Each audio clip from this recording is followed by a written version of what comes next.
हरि ओम। श्रीमन्नारायण नारायण हरि हरि ओम।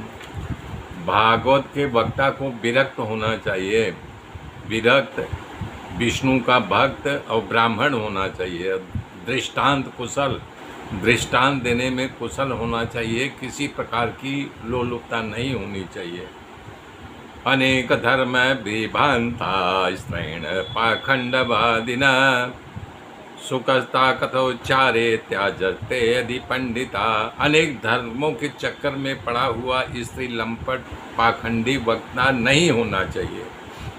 वक्ता के पास एक विद्वान जो श्रीमद् भागवत के 18,000 श्लोकों को पूरा पढ़ के सुनाए।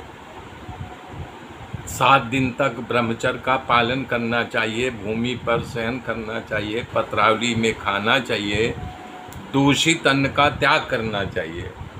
काम, क्रोध, मद, दंभ, मान, मत्सर और लोभ, मोह, द्वेष का त्याग करना चाहिए। 7 दिन तक किसी के ऊपर क्रोध नहीं करना चाहिए। न किसी की निंदा करना चाहिए। दिखावा नहीं करना चाहिए।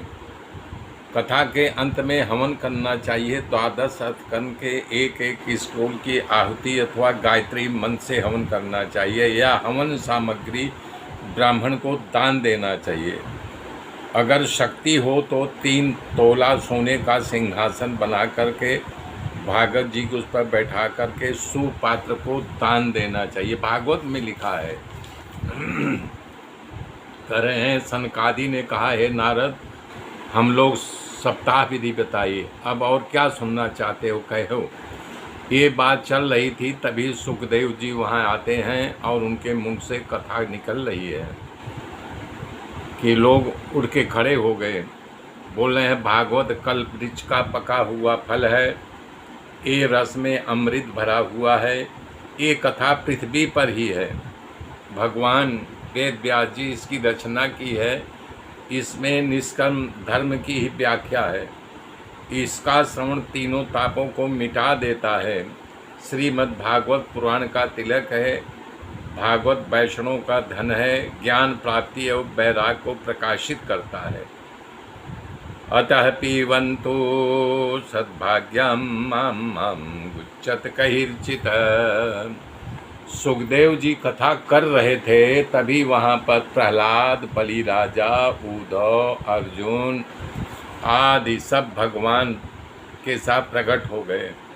भगवान ने आसन किया, उनके सामने मंडली बैठ गई, कीर्तन करने लगे।